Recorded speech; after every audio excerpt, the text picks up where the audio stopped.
Bienvenue dans Psycho, le podcast qui parle de psychologie pour les étudiants et pas que. Si tu es nouveau ici, sache qu'on est déjà bien lancé dans notre série sur la psychologie cognitive. On a parlé de perception, de vision, de la façon dont on mesure nos sensations, en soi plein de jolies choses.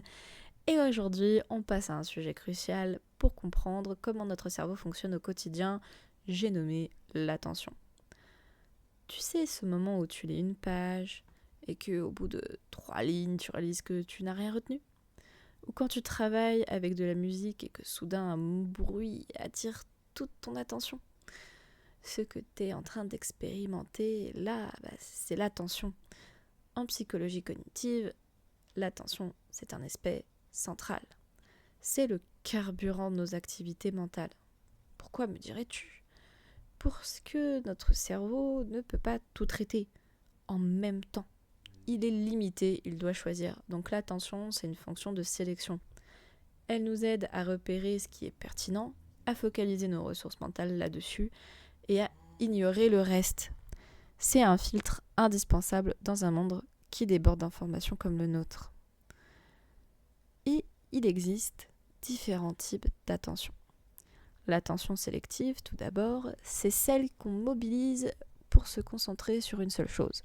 Par exemple, écouter ton pote te raconter sa soirée tout en bloquant les discussions alentour. Tu traites une seule source d'information, tu ignores le reste, simple mais efficace. L'attention divisée est celle-ci qu'on parle de multitâche. Donc tu conduis, tu parles au téléphone, en kit main libre, on espère, et tu regardes la route.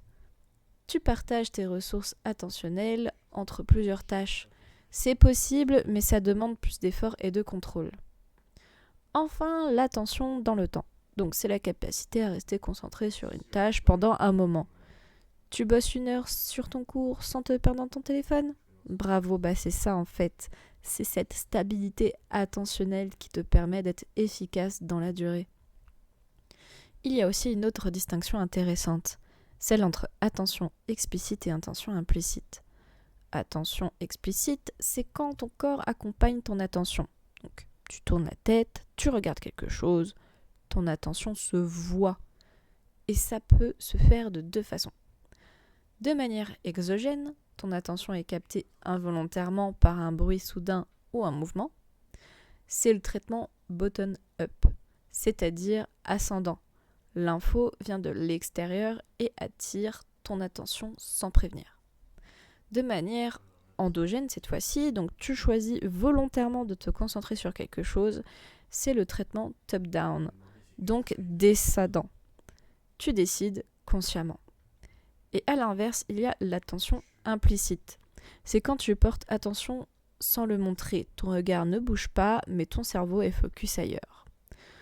Donc, l'attention, c'est notre boussole cognitive.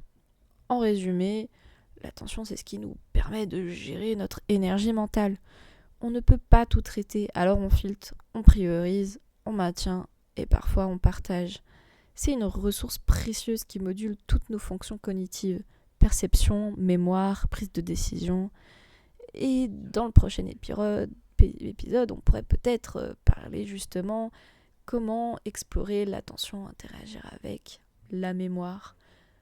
En tout cas, merci d'avoir écouté cet épisode de Psycho. Si t'as kiffé, pense à aller écouter les autres épisodes sur la perception et la vision. Ça te fera une bonne base. Et surtout, garde l'attention active. Et à très vite dans Psycho.